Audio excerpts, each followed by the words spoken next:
Well, hopefully we're mostly here now. My name is Catherine Tillett, and I know most of you, but for those of you who I have not met before or only met briefly, I direct our statewide AWARE initiative at the Kentucky Department of Education, and we've been working for some time on helping support schools and districts around integrating school mental health with multi-tiered systems of support, so following the same types of practices with both of our types of supports for students, and an integral part of that is universal mental health screening. And I know that that's kind of an intimidating topic for a lot of folks, and so we wanted to share both what we've been talking about at the state level and also give an opportunity for our school people who have been working on this to share out about what they've been doing, because I know we're all coming into this at kind of different steps in the process, if we're even engaged in the process. Some of us are just curious. So there is a chat box, and I would love for those of you who are only dialed in and not logged in on the computer to write your name in the chat box so we know that you're here. And for everybody, if you could just identify kind of where you're connecting from and where you are with universal screening. So whether you're just curious about it and trying to learn a little something, or whether you're working with a school or more than one school that started this process, or whether you've actually been at this for maybe a year or two, or even longer, who knows. So I would love to hear back from you all, and you would just write that in the chat box in the bottom left hand of your screen. You're also welcome to interrupt me as I talk. You know, we're hoping to be able to get people's perspectives on things. And there is a way to, like with most webinars, you can raise your hand and we will call on you, and you can unmute yourself, or I'll unmute you, or both, and ask questions or make comments or share lessons learned and things like that. I'm not seeing anything pop up in the chat box, so I don't know if that means that it's not working right. Yeah, I need to get logged onto it. That's what I'm doing. Sorry. Okay. I'm hearing things.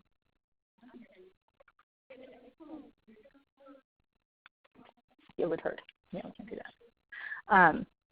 If you're having trouble connecting via audio, then it seems like the way to do it is to call in by phone. And I'm sorry, this is a little bumpier than we'd like. I sent an email out because as I was connecting by phone, I had found that for whatever reason, the toll-free number that I originally provided doesn't work with our access code, but the alternate number that I just sent out does work, so that should be fine.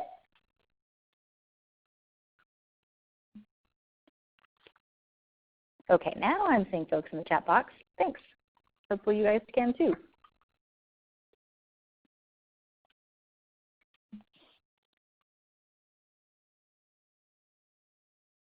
All right, so I'm going to start moving through a quick overview about universal behavioral health screening, just for the people who are really new to this. I'm going to try to. Here we go. So these are not diagnostic tools. We're not giving kids a label of anxiety disorder or anything. They're really identifying risk or levels of risk, and they can be used to help match students with supports that are either clinical or non-clinical.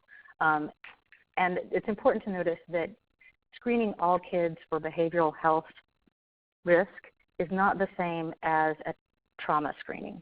You never want to do that at the universal level. That is a screening for trauma exposure is something that needs to be done in a targeted fashion for students who you suspect have been exposed to trauma and are probably experiencing some symptoms. So different things.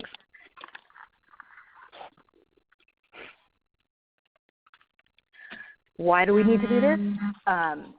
We know that the prevalence of mental health concerns among kids is extremely high. It's roughly 1 in 5 kids, and among those 1 in 5 kids, only 20% actually ever receive services, and there's usually a delay of, or not usually, there's an average delay of 10 years before people can access services. So we're not actually all that effective at connecting kids with care, much less identifying the kids who need care, and we're not usually doing it in a timely fashion. So universal screening is one approach to help mitigate those issues. And the other thing that we know is that I pulled some data from the most recent results of our Kentucky Incentives for Prevention survey from 2016, and we have nearly 7,000 students in Kentucky who report attempting suicide during that year. That's a lot. So we need to, these are not always things that turn up as externalizing behaviors or things that you can see obviously. A lot of them are internalizing, and that's where screening can really be helpful.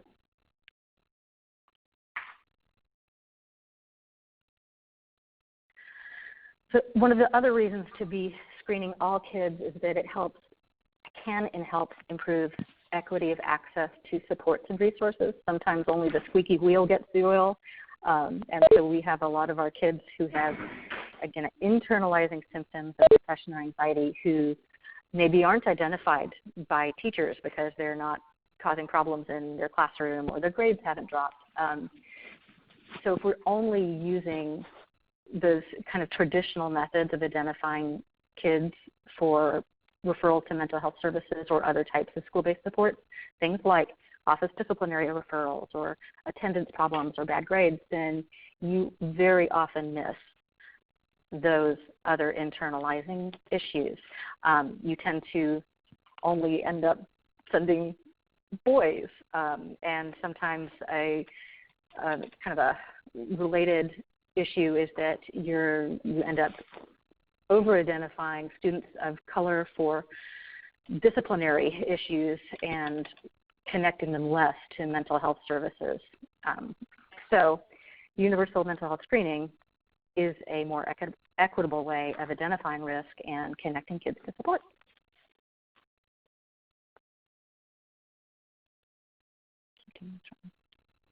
Okay.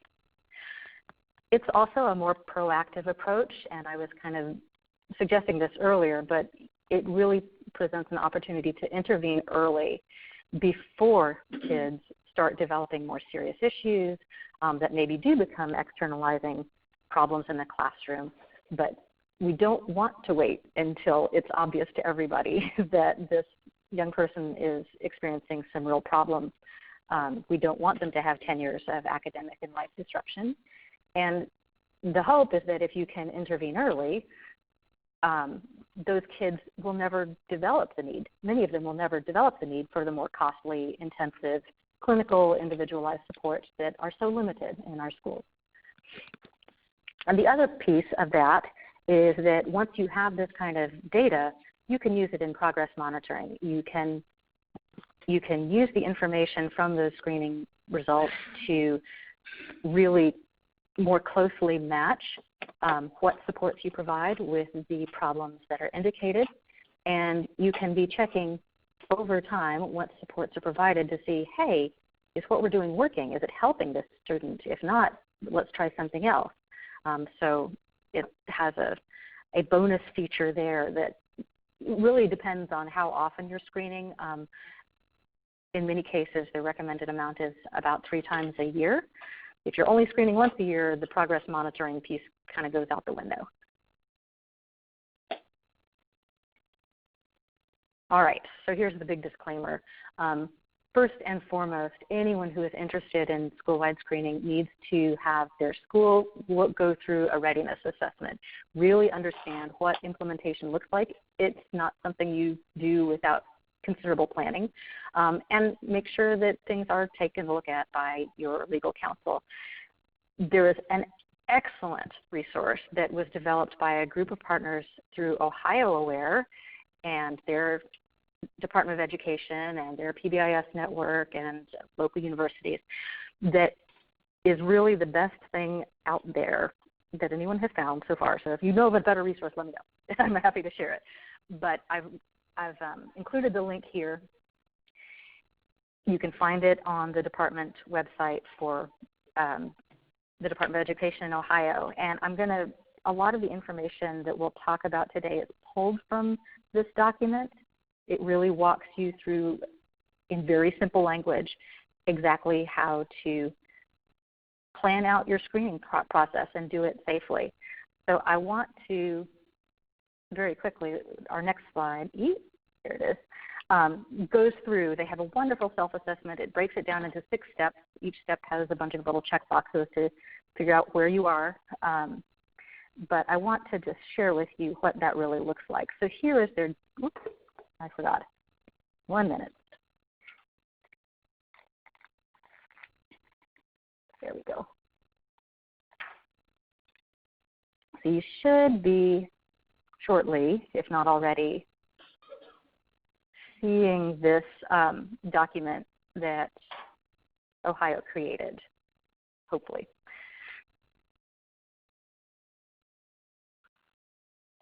Okay, it's got a lot of good stuff in here, and it's not that long, but I want to scroll down to the self-assessment, which is in an appendix at the very end. So everything is detailed in how-tos throughout, but there are good links. There's a nice section that we'll talk about later on how to choose a screener, which one you're working with. But at the very end, here's our self-assessment. So first you're establishing that leadership team, and then looking at what your goals are and how to choose your screener, and have you really thought about all of those pieces that need to be considered when you're choosing something. And then your implementation plan, what's the timing of things, who's going to follow up, administering it, creating a script for proctors, et cetera, making sure all your supplies are on hand. It's really quite good, and that's why I'm going through the trouble of sharing this with you, so you know it's really here and it's worth looking at later. And using it for progress monitoring here. Yep, and making sure that your interventions are on target. Okay, so I'll go back to our presentation, but I just wanted you to know that this resource is really worth your time, because it is. They did a great job. Okay, so where to start with choosing a screener? First, you need to make sure that there is some kind of evidence showing that this is a useful tool. Is there peer-reviewed published research showing that it has sound psychometric properties? Are there studies using randomized controlled trials? This is the most powerful information showing that it's effective. Sometimes screeners don't have this. Not all of them do. And it's up to you to use your best judgment about whether this is, especially for things that cost money, is this really going to measure what you want it to be measuring? And is it appropriate for your kids? So again, we want a screener that is reliable and valid, and that that implementation guide walks you through all of those considerations. But this is essentially what we're talking about when we're looking at screener validity. Is it measuring what you want it to measure? Are the scores consistent when different people are scoring for the same student, different teachers? And then reliability. When you screen at different times, is it the same outcomes? I mean, roughly, and I don't mean because there are different issues going on, but if you're screening kind of the same student over a period of maybe 2 weeks, are things coming out more or less the same? Are they corroborated by other screeners of the same type? These are the types of questions you want to be considering. Does it over-identify students? Do you have false positives or false negatives? It's really important to make sure that you have something that's backed by research.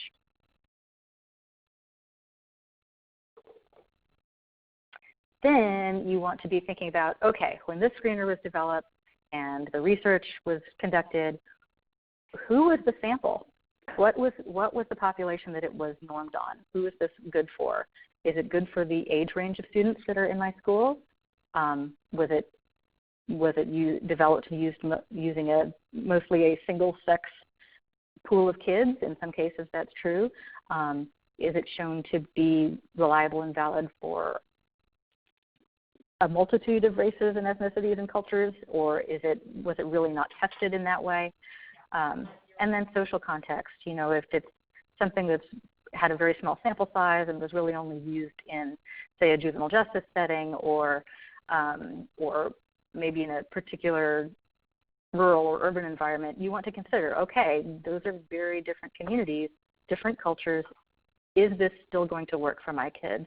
And then you want to consider, is it available in the languages that we need? Some of them have been translated broadly into a lot of different languages, and others really are only available in English. Okay, then you want to be thinking about who is doing the reporting, who fills these surveys out. In many cases, we ask the teachers to be the informant, the person who is actually completing the questions on the survey. This is nice because the teachers know their kids pretty well and they're easy to get to, but it can be less sensitive to internalizing concerns. Teachers may not pick up on them as well as some of the other informants, and there can be high variance due to factors that aren't actually about the student. So the research has shown that teacher experience, teacher race, gender can impact how they evaluate kids. If they happen to be teaching in a particularly difficult classroom, that student may receive a different score than had that student been plopped down in a different classroom with a different teacher. And then sometimes teachers end up rating kids compared to the other students in their class, compared to peers. So all of these kind of introduce some biases that may show up in teacher report type surveys. Student reports are great for identifying internalizing concerns. No one knows exactly so much about what's going on inside you as you do, or issues of social adjustment like bullying and such. They do require active parent consent as opposed to passive consent. And they're not as likely to pick up on things like disruptive behaviors and inattentiveness and focus. Students are not as likely to report that. The other option is parent reports. So parents are more likely than teachers to pick up on internalizing concerns like depressive behavior, but they don't always.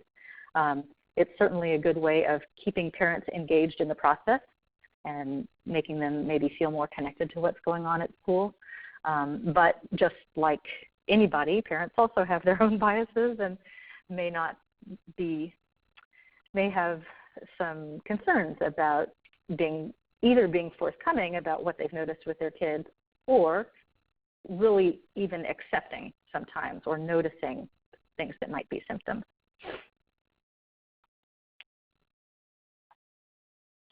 And before I go on, you'll find that with a number of screeners out there, you have a choice of informants. You can actually do all three if you want with some of them. Others only have a teacher report, teacher informant version, or a student report version. So just think about what's going to be important to you. Different screeners screen for different types of risk or concerns, and you have to consider what your needs and goals are. What is the information you're trying to get, and how are you planning to use it? So the big question that I always get is, oh my gosh, if we do this, won't we end up having to cover therapy for every kid in our school or half the kids in our school? And the answer is almost certainly not. And here's why. As I mentioned at the beginning, not all school responses have to be clinical. They don't all have to be individualized. They can be group responses. They can be supports that are provided already in your school that don't necessarily require a mental health practitioner. So those are likely to be less burdensome than some of the more intensive individualized supports. Students who have the most high risk externalizing symptoms are probably already receiving some kind of support at your school. They're already getting services. So those are the people who you're already helping out. But those who are flagged for internalizing symptoms through screening alone and not some of the other mechanisms tend to have fewer high-risk designations. It doesn't mean they don't need supports or wouldn't benefit from supports, but usually the scores from the screening results show that they are not at the highest risk. They may be moderate risk or even low risk. Not so much true when internalizing and externalizing symptoms are combined. Those tend to float to the top in terms of risk level. But when you have those low risk or moderate risk designations, that again is an opportunity to intervene early before risk level increases or problems increase. So, yeah. And then we have some real life numbers. So in the places where schools or districts have been conducting screening of kids, here's what we're finding. Through Pulaski County's spring pilot, where they screened nearly 2,500 students, really they only identified 7 who were not already known to need supports.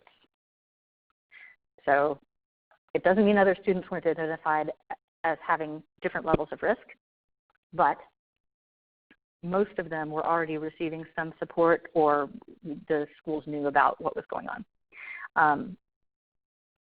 Similarly, there's a very big randomized controlled trial of universal screening coming out of University of Florida that involved nearly 4,000 Florida and South Carolina students, and that one identified an additional 679 students from screening.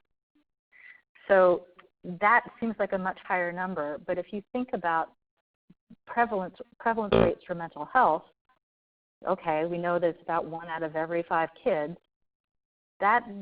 What they're finding is that actually these screening results correlate pretty closely with what we know to be true around mental health concerns for students.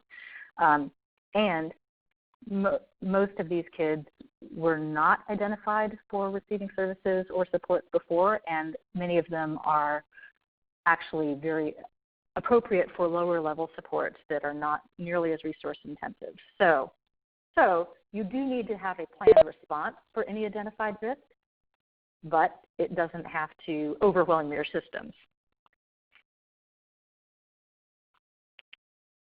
What about Tier 2 and Tier 3 screeners? And I will be the first to admit I know a lot less about this.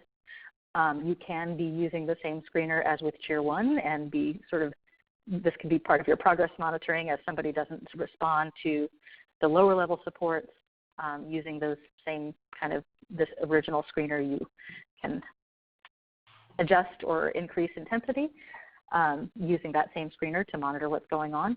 Or you can select targeted screeners based on the identified area of concern for that particular student. So I mentioned before there are screenings for exposure to trauma and trauma symptoms.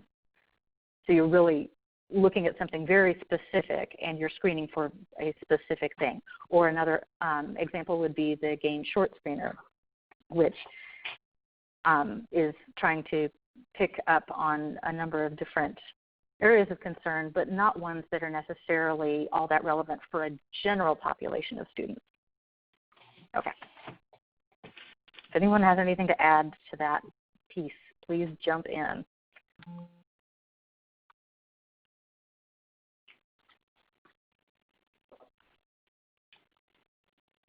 Okay. Not seeing anything.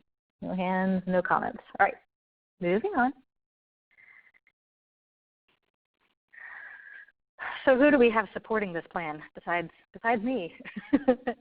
The National Association of School Psychologists, the Institute of Medicine, the U.S. Department of Health and Human Services, Substance Abuse Mental Health Services Administration, PBIS Technical Assistance Centers. There are lots of really smart, well-versed people and institutions that think that this is the way to go. And I will tell you from reading these recently that the expectation for mental health screening, that language is popping up in in grant requests for applications that I'm seeing these days. So have it on your radar, even if it's not something that you're doing yet. Okay, and I wanted to share, I'll let Dusty share if we can get our audio working properly, what has been going on with Pulaski County Schools and how they have used this to provide supports for their students. So can you hear me okay? I can hear you. Can other people hear us? Mm-hmm. I'll assume so. Yes. So good morning. This is Dusty Phelps from Pulaski County Schools. What we have on the screen for you with this slide is our mental health and behavior support pathway. Basically at the top of this graphic, you see the means that we use to identify students, and we have created a three-pronged system of identifying students. We have our data-driven systems, which look at behavior screening data, looks at flagging criteria such as office discipline referral data, attendance data, those types of data. So we set criteria to identify students based on the type of data that we're looking at. Another prong that we have is teacher or school staff identification of students that are at risk. And so it may be between screening times or for other reasons, teachers may need to nominate students for support. So we always keep that as an option. And then we have parent and family and self-identification opportunities for students as well. Either way, once we identify a student as showing a need for intervention, we have a choice of pathways. And these are not separate pathways. These are separate. They're managed separately, but they are available to all students and can be delivered simultaneously. So we have supports that include mental health type services, traditional counseling kinds of services, and then we have in-house PBIS type supports, check and connect, check and check out, behavior contracts, those kinds of PBIS evidence-based practices that can be delivered to students as well. In our system, we have set it up that at the school level, our FRISC staff, our Family Resource Youth Service Center staff monitor mental health service delivery because we do that with contracts with outside agencies that come into our schools and provide services in our buildings to students. And so they coordinate the care for the families and the students and coordinate space and delivery of the service. On the PBIS side of things, the interventions are delivered and monitored specifically by coordinators of those services within the schools that are often members of our PBIS teams. All of that is monitored, whether it's a mental health service with our FRISC personnel or whether it's a PBIS intervention monitored by a PBIS coordinator in our school or PBIS coach in our school. All of that flows back in together into our monitoring system, and so we set up systems to monitor students' progress, whether it's using screeners or whether it's using flagging criteria or other tools that we have inherent to some of the intervention systems that we deliver. We monitor students to see what kinds of gains they're making and whether or not we need to modify, continue, or discontinue interventions. So that's kind of how it flows in Pulaski County Schools. Thank you. I wanted Dusty to also share, and I'll pop into another slide about some of the data that they're getting back from their screenings, but does anyone have questions about this piece so far?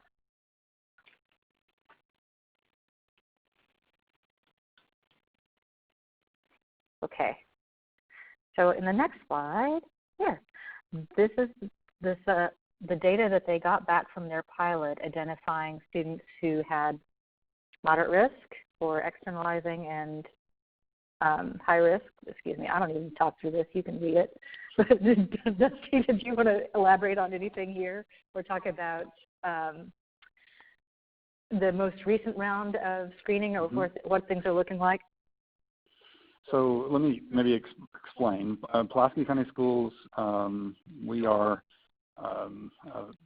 South Central County. If you're not familiar with where we're at, we're a largely rural area. We have 14 different educational sites. We have 8 elementary schools, 2 middle schools, 2 high schools, a preschool, standalone preschool, and an alternative day treatment program. And so we serve 8,500 students within those different sites. Not all of our students, we screened using the student risk screening scale, the internalizing, externalizing version of that, and that is appropriate for students kindergarten through 12th grade. So we screened all students this fall using a system that we created internally to manage that data for district-wide implementation. In the spring of last year, we piloted it at 3 sites. We piloted it in elementary school, middle school, and a high school. And that's the student population that you see on this screen of roughly 2,500 students. And we piloted it for a couple of reasons. One, to see what kinds of results that we would have and to develop a good system to respond to what the results were telling us before we implemented it district-wide. But also we wanted to work out the kinks in the system for utilization of this particular screener. So now that we've done that, and you can see the results here on the screen, we didn't find anything that was overly alarming. There were a lot of folks in our district that were very concerned about the internalizing scale and that we might find that all of our students are depressed and anxious and need interventions and we're going to overwhelm our capacity to serve the students. That did not prove to be the case. We are currently undergoing our fall screening. Right now we're wrapping that up. We have completed it at 10 sites. We have 2 that are finishing up. As we speak, we've screened approximately 7,500 students now, and the results are almost identical. The percentages at the risk levels vary slightly, but it actually improved in a positive direction. Both of our schools, or all of our schools with both scales, showed that over 80% of our students were at low to no risk on either scale. I think it was 82% on one scale and 84% on another. And so that left us with a very manageable, moderate, and then high-risk range populations to respond to. So our schools are in the process of beginning to analyze the data. This morning I was just reading over some minutes from a PBIS meeting where our first school looked at the data and began to develop a response to the individual students as well as tiered responses. And so we've created responses for groups of students at the Tier 1 level, thinking about activities that we could do to prevent issues for students, and then group kinds of activities that we could do for students at the Tier 2 level, and then looking at individual student needs at the Tier 3 level. So we make sure that all of our schools have a unified response that covers the entire pyramid for our student needs. Anything else you think I should say about that, Catherine? No, unless people, what questions do people have? No questions. The student risk screening scale. And it is a teacher-completed instrument, which is one of the reasons that we chose that instrument. There's a little more logistics involved in screening instruments where students are providing ratings or parents are providing ratings. And so we chose to use an instrument, 1, that was free, 2, that was well researched, and 3, presented us with the least amount of logistical challenges to implement. I don't know if we'll stay with this screening tool forever, but it has been good for us so far.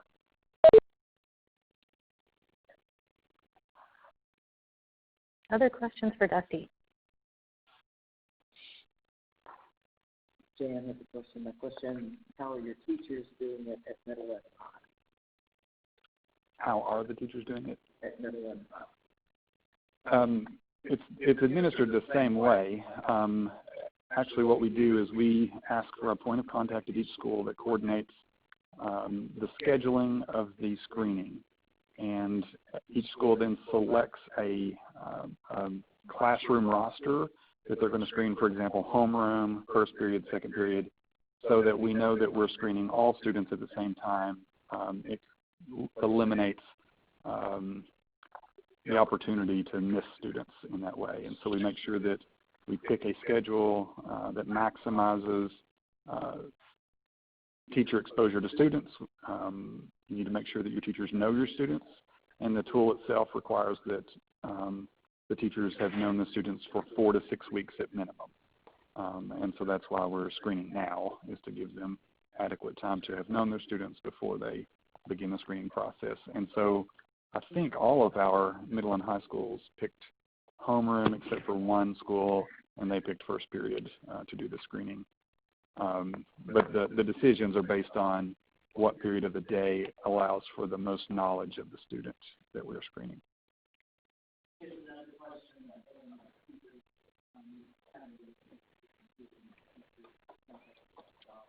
The methodology sets it up for one teacher to screen, for one student to be screened by one teacher. So all students are screened by a single teacher. So there's not a lot of variation across some behavior screenings. You might do multiple teachers screening one student.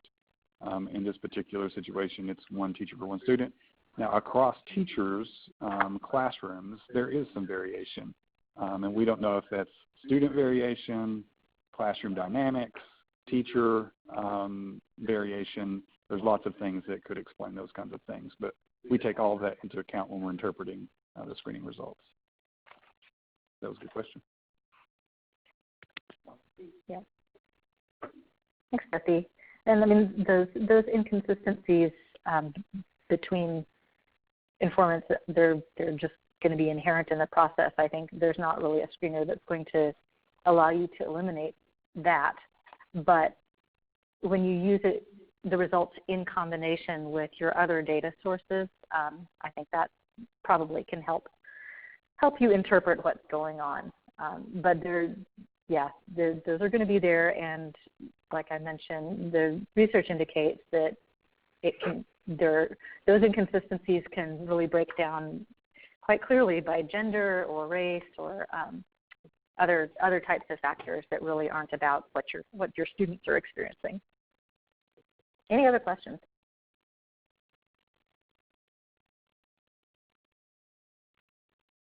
Okay, I'll move on a little bit more. I think we're almost to the end of what I wanted to get through. I keep hitting the wrong button here. Okay, here we go.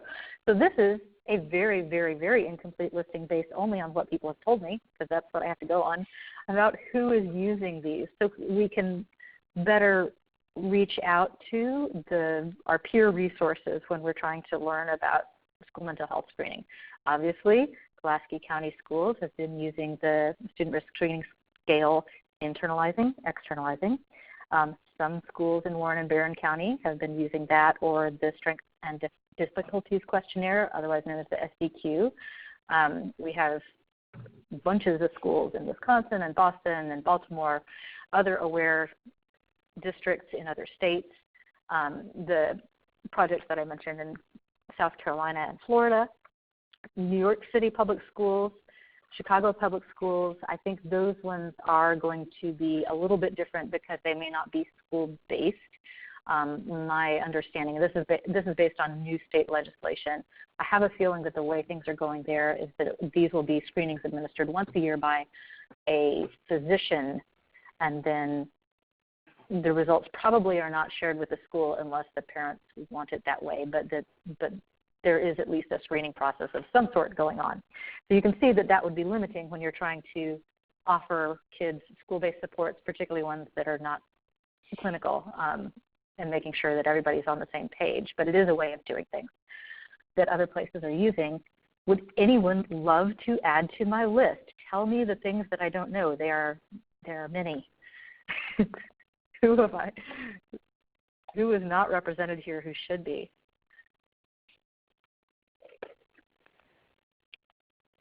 I want us to be able to contact our friends in other counties in Kentucky and elsewhere when we run into problems or we have questions.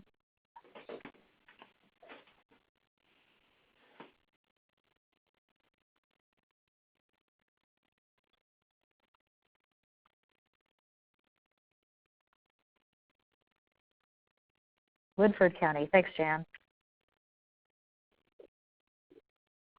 Okay. And Bullitt County. I knew Bullitt County was looking, but I didn't know if have you all gotten started yet? Leah, I can try to unmute you if you want to talk. Let me see.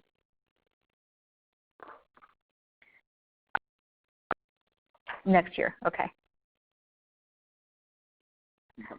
Oh, okay. Well, never mind then. We'll try that. Thanks. Will you be doing this in just one or two schools, or will it be district-wide or only elementary? Okay, I'm going for it. That's great. Anybody else?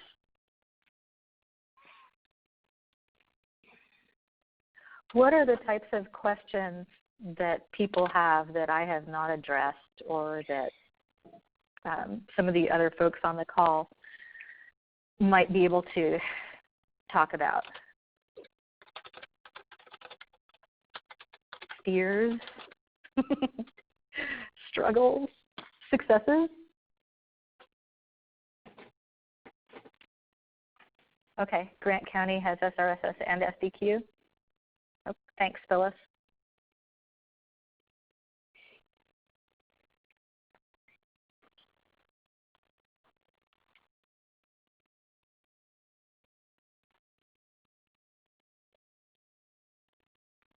All right. Thank you all who are contributing to my list. I feel bad leaving out what I know is good work going on all over the state, but it's just, yeah, it's dependent on what people tell me and what I actually remember. So thanks. Okay, so some time ago, our AWARE state management team came together, reviewed one of Ohio's other fantastic documents, which was put together by, again, kind of a consortium of an evaluation team and university. They put, I like to call it the phone book. There is a compendium of mental health screeners. Not all of them are appropriate for universal screening. Not all of them are even necessarily appropriate for schools, but just a big old listing of mental health screeners. It gave some notes about the research backing them up and what they do and who the informants are. It's a great tool. It's also there on the Ohio Department of Instruction's website right next to the implementation guidance. But when we went through all of that with a fine-tooth comb, we were kind of looking for a list of screeners that we thought might help schools that were interested get started without actually reading the phone book. So, which isn't to say that you shouldn't do that, but that can be a little bit overwhelming. And so what we came up with is a short list of screeners that we thought were good, appropriate starting points. We were looking for things that were free. Not all screeners are free. Some really good screeners are not free, but we like free. So that was a priority. We were looking for things that were appropriate to be used at the universal level, that they were very, very, very short. I mean, you could finish that screener in under 5 minutes, hopefully. So we know people's time is precious. Things that would hopefully inform how schools responded with tiers 1 through 3 support that fit well with PBIS. That was something we were looking for. We were also looking for screeners that did not require a clinician to administer. Some do. And of course that they had some research supporting that the tools were reliable and valid. So after that, we came up with a list. And I won't go through the list here. I'm just going to say we have one. And I'll include this on the slides that are archived. So I'm not going to go through all of our list. We included the ones that met our criteria, and we also made a secondary list of things that were useful for other reasons, whether they're widely used and good tools, but they require a clinician, or maybe they're a little bit longer, or maybe they do cost something, but they're great tools if you have the money to purchase them. So look for that information in the slides when I share them out, but I'm not going to drag you through them today. You can just reference them later. And Leah has a question. They're looking, I think, for a secondary screen when SRSS has identified a particular area of concern. Is there any list that identifies them by content matter with risk for anxiety or trauma? Well, I think there definitely are. There are definitely things out there that do that. I would say that a lot of them do have different, what's the word I'm looking for? Areas of focus, different indices that they're kind of looking at and measuring for. For example, anxiety. Off the top of my head, I don't have one to recommend, but there are lots of them out there, and that compendium would be a good place to look for it. I want to say that the tool that has been used widely in South Carolina and Florida does that, especially the most recent version. I know they were using the BASC-2 best for at least part of it, and then they might have shifted to the 3 instead of the 2 for that reason, because one of them, the 2, as I understand it, spit out like an overall risk score, just a single score, rather than different areas of risk, for example, anxiety. So you might look at that one to see if that fits. And it could be that even in my slides here I have something, but I would say it really just, it depends on exactly what that area of concern you're looking for is. And a good place to start looking for tools that might measure for that area of concern would be that compendium that Ohio made. And it's on their website. Other questions? Catherine, I might add to that. With screening, it's important to remember the purpose, too, is to begin to predict and challenges that may surface in an individual's life. And when we're talking about honing in on a specific area of concern, we're getting more diagnostic and talking about challenges that already exist in someone's life. And so that type of assessment or that process of assessment exists on a continuum, beginning with screening and moving toward diagnostics. And some screeners give you more diagnostic information and some give you less. And so it kind of depends on what you're wanting the information for and the purpose of it. And so if you're wanting to be diagnostic, you might not actually want a screener. You might want something more diagnostic for the child. So again, as you're picking screeners, if you're thinking about a universal screener, I would caution folks about getting to diagnostic in the process anyway. Diagnostic tests by definition take more time, require more resources, and usually require more resources to respond to because you're moving up the continuum of supports for students at that level. Okay. Thanks, Dusty, for that clarification. And I clearly misinterpreted what Leah was asking. Sorry, Leah. So what they're really interested in is after they've kind of identified an area of concern, they want strategies that fit that particular area of concern. Yes, those are definitely out there. And my mind is drawing a blank right now on a good place to access them that would provide instructional strategies for meeting those areas of concern. The screener itself. Okay, so Dusty is saying that the BASC is good for that, but there are also, they're going to be, right, yeah. So lots of info on the web, just trying to get in one place without. Let me get back to you on that one, because it's, I think, like you're indicating, it's one of those things that you've seen out there. There's some good information, and it's well put together, and I just can't think off the top of my head where I would have seen that all in one place, like you're saying.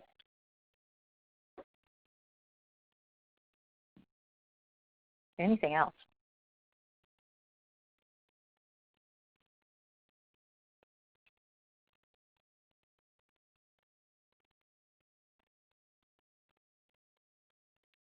Okay, well, thank you all for joining, sharing your morning, and rolling with our speed bumps here. I really appreciate all the contributions that you've made, and I think that we're headed in an exciting direction. So I appreciate it. Have a great day.